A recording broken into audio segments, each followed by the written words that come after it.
Yo, what is going on, homies? It's your boy StumpD back for another OPTC video, and in today's video, we're hopping into the new Arena ASHURA Doji with 4 different teams. So the first team I have for you guys utilizes versus Shanks. That's the team, those are the supports. Let's dive in. Alright, so we're over here on stage 3, and we come up against Kawamatsu. Now, I want to start with the versus Shanks team because there's a little bit of stalling on this particular stage, and it gives me a chance to sort of talk about this particular event. Now, this particular event is so tailored towards King and Queen that if you don't bring King and Queen, the event just gets so much harder than it actually needs to be. But as I mentioned at the start of the video, I do have 4 teams for you guys, and only 2 of them actually use a friend captain Queen. None of them use the new batch, none of them use the new legends, which is really, really nice. So that way, if you guys didn't do any summons on the King Queen banner, like God forbid, I hope you guys didn't, then you guys will be able to actually take this content down. So the supports on this particular team aren't overly essential. The Chopper's not required, but the Suru support definitely is on Garp. You could probably try and do some shenanigans with the Dreadnought Saber, but utilizing the Aura Jackson on this stage against Kawamatsu is really, really nice to remove 2 turns of paralysis, as Kawamatsu puts up a quick orb barrier, which is very, very annoying to get around. But with versus Shanks, we can basically just stall it out. You can even use like the Mr. 3 support on this team if you really want to, but it doesn't matter too much. Once the barrier goes away, we've removed the paralysis, we can use the versatility of versus Shanks, and that way we can just take down Kawamatsu. Easy peasy. Boom. See you later.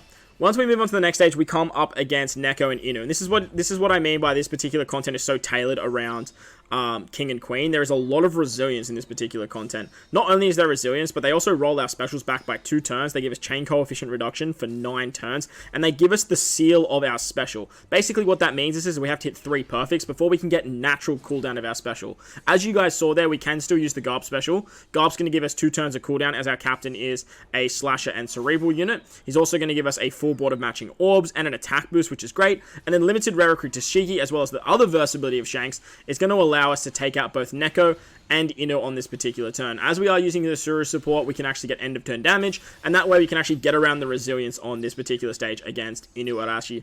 This is what I mean, like normally the end of turn damage from Queen would just like blow this away, or King. And then you get the cooldowns, so like the auto trigger of specials. But as you guys can see there, like it's just a very arrogant and annoying stage. As if you don't have ways to roll your specials forward, you are going to be in for a little bit of a bad time. Because you just can't stall basically to get those specials back, you need a way to roll them forward. But then you'll have a whole bunch of other shenanigans to deal with too. Once you move on to the final stage against SHUTENMARU or ASHURA Doji, he is going to put up 10 turns of resilience on himself. He only lets you use 2 specials, gives us 5 turns of burn, and always remember, you still have that chain coefficient reduction as well, which is very, very annoying. So you want to try and bring chain lockers, and that's why limited rare recruit to Shigi for this team is actually really, really good. You could also use limited rare recruit Vivi. She's another option. She gives 3 turns of chain lock as well. But remember that burn is around 10k. And as you can see there, we can like literally just like hit greats and goods because we actually want to get off the final tap of Law. With the final tap of Law, he does like % damage, which means that he actually can kill through resilience. And it makes him a lot more valuable than other units in the game, because he can actually get her through that resilience on that final stage. And as you saw there, he's the reason we can actually kill ASHURA Doji. Once we hit the revive when ASHURA Doji dies, we can use our Shanks versus Shanks special once again to give us a full board of orbs, a base stat boost, and an orb boost. And then we have Luffy Sanji to give ourselves a chain lock. You could probably use V1 Zoro as well. Like basically any slasher that's going to give you like a chain lock as well as being color affinity is going to work nicely, as we also have this Shirahoshi support to give us a little bit of color affinity there too. So that was the versus Shanks team. My boy versus Shanks getting it done. Double versus Shanks too. So very, very nice. With that, let's move on to the next team now. Alright, so moving on to the next team now. Another team that doesn't use Queen, but we are using double versus Kaido. So that's the team. Those are the supports. Let's dive in. Now, if you guys want replacements for this particular team, I will talk about them in 2 seconds. Once again, we are over here on the Kawamatsu stage. And once you get to this particular stage, you kind of want to stall out. Well, not stall out, but you kind of want to make sure that you have the Victoria Punk special at like a 2-turn cooldown. I got here a little bit quick, but it doesn't matter too much. And ideally, you just want to be able to get the versatility of Kaido ready to go. As on the second turn, you get 3 turns of paralysis from Kawamatsu, but with the support of Sanji on our Zoro, we can actually get around that. You can use other characters for this particular team to function as well. You can probably use something like Luffy Zoro like you saw in the previous team for the chain lock. That's pretty much the only reason why Rayleigh's here. Then you can use stuff like the Brûlé support to get around special rewinds. You can use something like Nami Robin over Zoro. That way you get the 1 turn of cooldown as well. Lucky for me though, I actually got 2 quick orbs, so I could actually break the barrier. If you stall an extra turn though, as you can see with the Victoria Punk, you can remove the barrier. And with the versatility of Kaido here, we can actually just blow away Kawamatsu, because there aren't any normal attacks only until the final stage, which is really, really nice. And it was a lot of fun actually using verse Kaido again, so there is that option for you too. With the support of Odin and Sora on Judge and Denjiro, you can just basically bring 1 character that can remove 1 turn of cooldown. But with Zoro, he removes 2, and he's also a nice orb booster. As you'll see on this particular stage against Inu, as well as Cat Viper. Apologies about that. Against Inu and Cat Viper, we are going to get our specials roll back by 2 turns, which is a little bit frustrating. They're also going to give us the perfect seal for our specials, so we can't naturally get those. They give us 8 turns of chain coefficient reduction as well, and they give us a full board of empty orbs. With the orb boost that Zoro can provide, we can easily take out Neko, and because we still have that versatility from Kaido, we can focus on that final shot hitting Inu, and we can actually do a butt ton of damage to just blast him away, thanks to the attack boost that Kaido can provide too. If you hit your 3 perfects, obviously you get the carryover of the orb boost. Moving into the final stage against SHUTENMARU, he's going to give us 5 turns of burn, and he's going to blow away our positive effects. Healing also does damage, as well as recovery orbs too, so just be mindful of that as well. But with all of our supports here, we can pretty much guarantee us a full board of orbs, which is actually really, really handy. Hawkins is great, Odin's great, and so is Sora, just allowing us to just guarantee us pretty much a full board of orbs here besides the Rayleigh. But, I mean, one orb's not going to kill you, and for us, we actually got quite lucky. We are going to use the versatility of our other Kaido this time, so we get the end of turn damage. We have the attack boost from our versus Kaido, and then we can use our Rayleigh to give ourselves a chain lock. Now, you do want to hit 3 perfects here, but just remember you do have a 10k burn, so you really only want to hit 3, and you want to hit them with your Dex units. Very, very important that you do that, and not your Kaido, otherwise you will die. We will take that 30k burn as ASHURA DOJI has that revive mechanic, and on the revive, what we're going to do here is we're going to use the Judge special. Judge can give us color affinity, as well as remove chain coefficient reduction or chain lock, which is really nice. He removes 5 turns, which means we can completely remove that. We can finish it off with the Denjiro special. That way we give ourselves a full board of orbs, as well as an attack boost, and because we get the carryover of Kaido, we can actually get an orb boost for this stage too. Bob's your uncle, hunky dory. See you later, Mr. SHUTENMARU. That was the double verse Kaido team. Again, no king, no queen. Works fairly nicely, no rare recruits, and it is easy peasy. Let's move on to the next team now that does actually use a queen friend captain. On to the next team now. We're using my boy, Uatist Kid, with a friend queen. So that's the team. Those are the supports. Let's dive in. Alright, so if you guys have been seeing my tier list lately, you guys will know I'm a huge fan of Final Tap Kid. He has easily become my favorite of the Onigashima trio. He's very, very nice. He just gets a lot of support moving forward. He ages the best, in my opinion, out of the 3, as Bandai just decides to throw a whole bunch of driven characters at us. And because Queen is obviously a driven booster, as well as a Dex booster as well, we are going to abuse the power that Kid can provide us and build a sort of Dex striker, Dex strikery team. So this whole team was actually all striker, but because we also, besides what's his name, Denjiro's a driven unit, but because they're all Dex, they all get boosted under Queen, and then because Queen's driven, this whole team just works really, really nicely. Basically what we're going to do here is you can also use the Victoria Punk, as I mentioned on the previous team, again with Kaido, to remove the barrier there. I just totally forgot about it for this particular run. You can actually use that to remove the barrier, and then you can use the Kid special with the support of the Treasure Map Luffy to remove 2 turns of paralysis. You do want to make sure you pop your Queen special first, so that way Kid gives you an orb boost, and that way you start getting the auto trigger. Once we move into the next stage against Neko and Inu, they're going to roll our specials back by 2 turns, but we get the auto trigger of Queen, which is really, really nice to give us 1 turn of cooldown. Queen can also give us an attack boost, and with his carryover effect, we get a chain lock as well. We have Perispero here. Perispero can lock our orbs, as well as give us a color affinity boost. And then with Jack can also give us cooldowns if we don't really need it, but those 2 characters are really great because they can also give cooldowns. And then we have the super typing of Queen to actually give us a full board of Dex Orbs, which is super, super nice.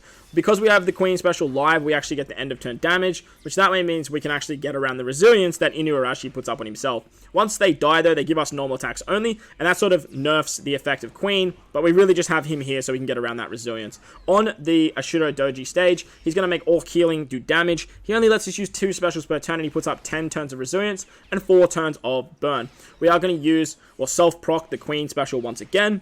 We have the special of Perispero this time. Perispero is going to, the double special, so that way we can get ourselves a color affinity boost, and then with Dendro, we can give ourselves an orb buff. Because we have an attack boost live, Dendro is going to give us an orb boost to our Dex and our quick characters, and as you can see, literally just hitting like greats, we can actually tear through ASHURA Doji's HP. He does have a revive mechanic, however. He comes back and he takes away all of our orbs, and he gives himself an attack up. On this particular turn, we're going to use the Croc special. Croc gives us a full board orbs and a chain lock for 3 turns, as our captain is a striker.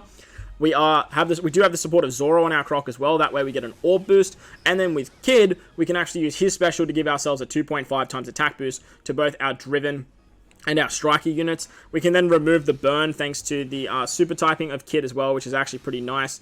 Not that it matters too much. I did try to run this with double Kid, but I was just shy of the damage, as I just got blasted by the burn basically, and then I just didn't have a way to get orbs on the final stage, and it just became a bit of a kerfuffle, to be honest. But nevertheless, Kid with a friend Captain Queen got it done fairly nicely. There were some intricate supports, but it was a lot of fun using my boy Kid. Let's move on to the final team now, the No Stall team, the team that I'll be using when it comes to farming this event.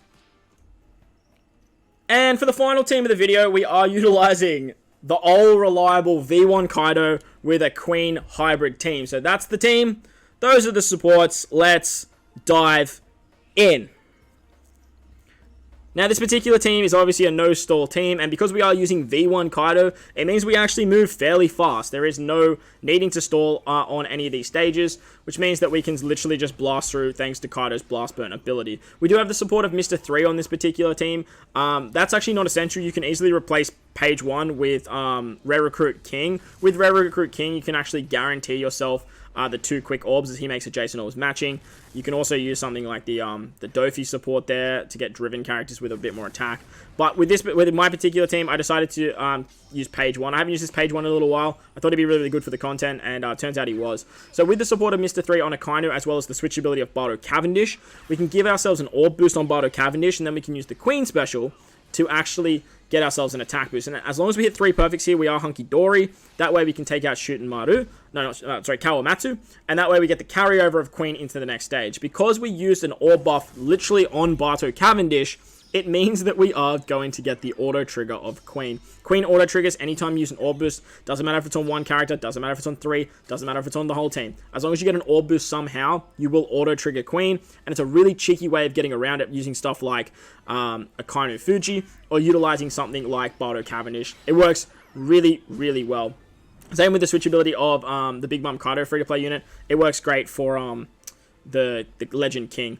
So, because we get the auto trigger of Queen, we can then use the super typing of Queen to get around all of the empty orbs on this stage against Neko and Inu. They have resilience, but because we literally just have the carryover effect from Queen, we can actually just get through this stage with literally just an attack boost, a partial orb boost on Bardo, as well as all of that end of turn damage that both Kaido and Queen can provide. So it works really, really nicely. We take out that stage and we can just move on to the final stage against SHUTENMARU or ASHURA Doji, whatever you want to call him. Same person, different name. He actually rotates all of our orbs on the final stage into int orbs, which Queen actually makes beneficial. So that actually works very, very nicely. I think he can actually rotate orbs into something like what's it called? Psi orbs. I think he might do that. I think he does like quick Dex, Psi, or Int orbs. But with the support of Hawkins, you can actually guarantee yourself 3 matching orbs anyway. And that should be enough to actually get through his HP pool here. With the special of, what's his name? Perispero giving us color affinity, with the support of Zoro giving us an orb boost, and then the end of turn damage from both Kaido and Queen can just get through that resilience, no worries. Once there is the revive though, we do get the carryover of Queen for that orb boost again, but we can just literally use our Versa Kainu special to give ourselves a full board of quick orbs, which he makes beneficial as well. And then we can use Perispero once again for color affinity. That way we have a chain lock, that way we have an orb boost, that way we have color affinity, and we can actually just take out ASHURA DOJI. No issues whatsoever. I am using the Shark Superb as well. Obviously, it gives you a massive attack boost, which is great. We are tearing through the content, so it makes it easy peasy lemon squeezy. So that's going to wrap up the video today, guys. I hope you enjoyed this one. If you did, make sure to go down there and belt that like button for me. If you're new to the channel, hit that big red subscribe button too. But guys, wherever you are in this beautiful world, please remember to enjoy the rest of your day. As always, homies, I thank you all for watching, and I'll catch you guys in the next one. Peace!